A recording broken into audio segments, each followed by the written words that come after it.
ओम श्री गणेशाय नमः। ओम नमः शिवाय। राधे राधे मेरे प्यारे भाइयों बहनों माताओं व बंधुओं, आज सोमवार के दिन मैं आपके लिए लाई हूँ शिव महापुराण की कथा।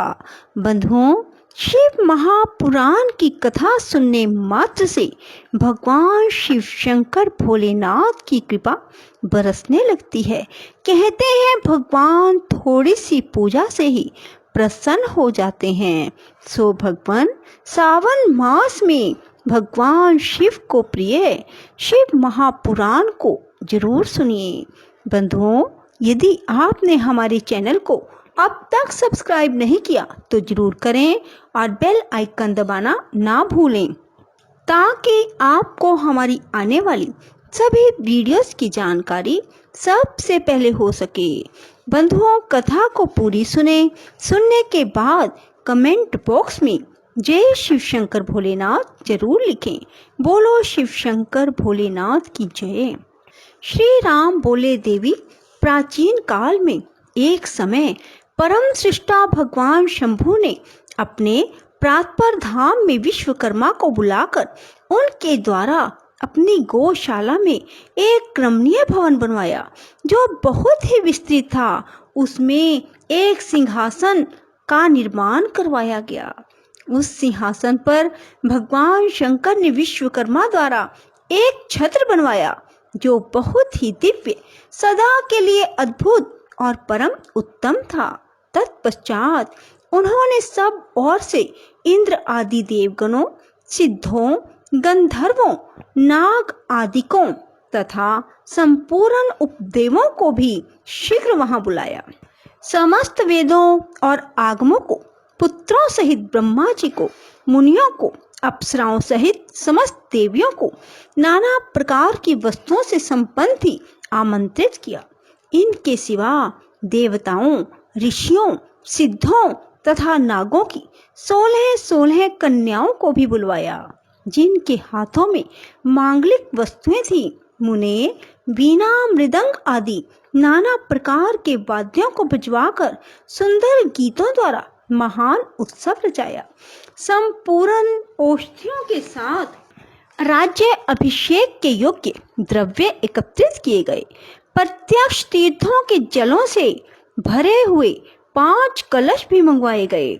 इनके सिवा और भी बहुत सी दिव्य सामग्रियों को भगवान शंकर ने अपने पार्षदों द्वारा मंगवाया और वहां उच्च स्वर से वेद मंत्रों का घोष करवाया। देवी, भगवान विष्णु की पूर्ण भक्ति से महेश्वर देव सदा प्रसन्न रहते हैं, इसलिए उन्होंने प्रीति युक्त हृदय से श्री हरि को वैकुंठ से बुलवाया और शुभ मुहूर्त में श्री हरि को उस श्रेष्ठ सिंहासन पर बिठाकर महादेव जी ने स्वयं ही प्रेम पूर्वक उन्हें सब प्रकार के आभूषणों से विभूषित किया। उनके मस्तक पर मनोहर मुकुट बांधा गया और उनसे मंगल कौतुक कराए गए। यह सब हो जाने के बाद महेश्वर ने स्वयं ब्रह्मांड मंडप में श्री हरि का अभिषेक किया और उन्हें अपना वह सारा ऐश्वर्य प्रदान किया जो दूसरों के पास नहीं था। तदंतर स्वतंत्र ईश्वर भगत वत्सल शंभु ने श्री हरि का स्तवन किया और अपनी भक्त परवशता को सर्वत्र प्रसिद्ध करते हुए वे लोककर्ता ब्रह्मा से इस प्रकार बोले। महेश्वर ने कहा, लोकेश, आज से मेरी आज्ञा के अनुसार ये विष्णु हरि स्वयं मेरे वंदनीय हो गए। इस बात को सभी सुन रहे हैं। तात, तुम संपूर्ण देवता आदि के साथ इन श्री हरि को प्रणाम करो और ये वेद मेरी आज्ञा से मेरी ही तरह इन श्री हरि का वर्णन करें।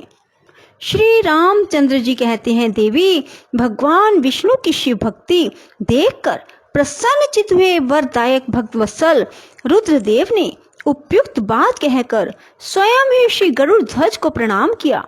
तदंतर ब्रह्मा आदि देवताओं, मुनियों और सिद्ध आदि ने भी उस समय श्री हरि की वंदना की। इसके बाद अत्यंत प्रसन्न हुए भक्त वत्सल महेश्वर ने देवताओं के समक्ष श्री हरि को बड़े बड़े वर प्रदान किए। महेश बोले, हरे, तुम मेरी आज्ञा से संपूर्ण लोकों के कर्ता, पालक और संहारक हो।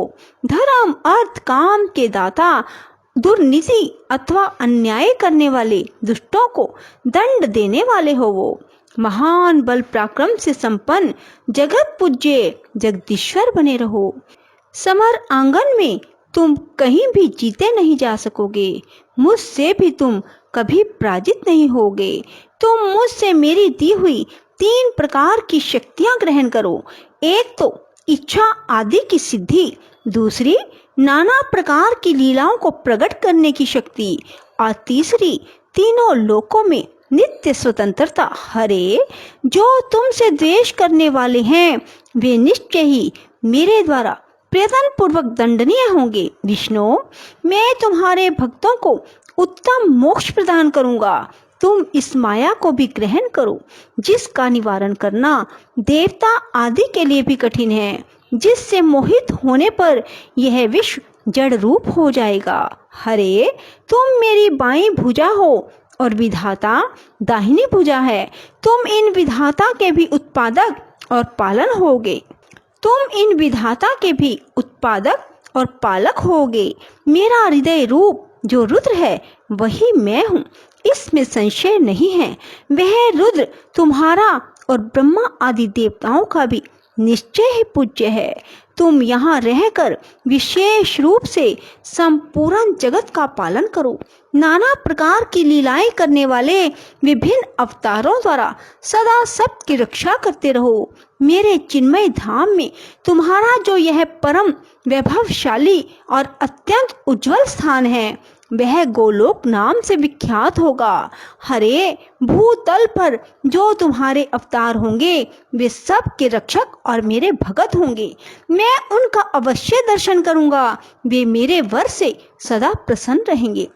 श्री रामचंद्र जी कहते हैं, देवी, इस प्रकार श्री हरि को अपना अखंड ऐश्वर्य सौंपकर उमा वल्लभ भगवान हर समय कैलाश पर्वत पर रहते हुए अपने पार्षदों के साथ स्वच्छंद क्रीड़ा करते हैं। तभी से भगवान लक्ष्मीपति वहां गोप वेश धारण करके आए और गोप, गोपी और गौओं के अधिपति होकर बड़ी प्रसन्नता के साथ रहने लगे। वे श्री विष्णु प्रसन्नचित हो समस्त जगत की रक्षा करने लगे।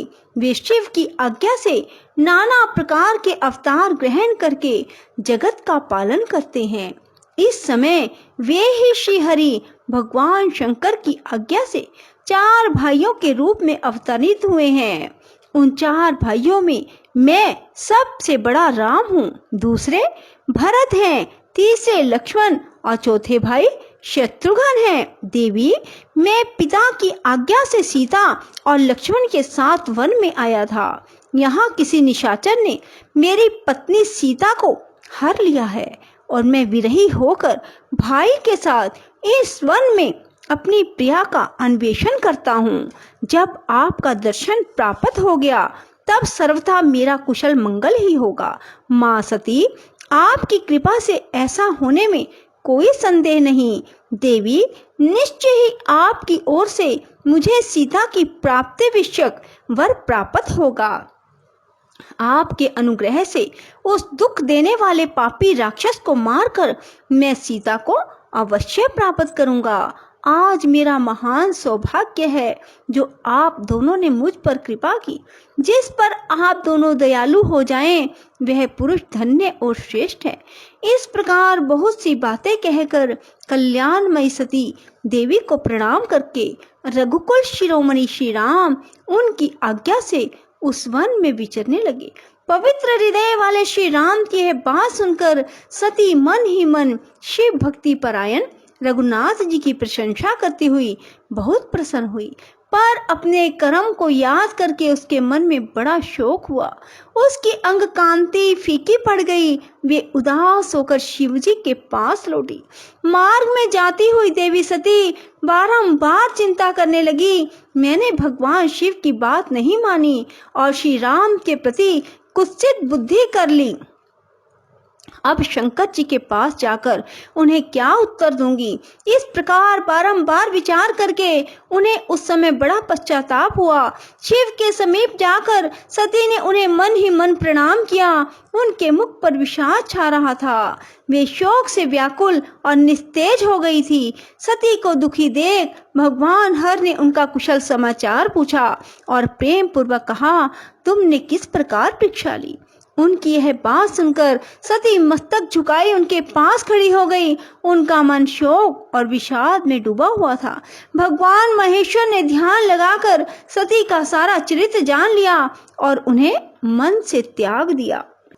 वेद धर्म का प्रतिपादन करने वाले महेश्वर शिव ने अपनी पहले की हुई प्रतिज्ञा को नष्ट नहीं होने दिया। सती का मन से त्याग करके वे अपने निवास भूत कैलाश पर्वत पर चले गए। मार्ग में महेश्वर और सती को सुनाते हुए आकाशवाणी बोली, परमेश्वर तुम धन्य हो और तुम्हारी यह प्रतिज्ञा भी धन्य है। 3 लोकों में तुम्हारे जैसा महायोगी और महाप्रभु दूसरा कोई नहीं। शेष अगले अध्याय में। राधे राधे, जय श्री कृष्णा। बंधुओं, यदि आपको हमारी वीडियो पसंद आए तो इसे लाइक करें और शेयर भी जरूर करें। धन्यवाद।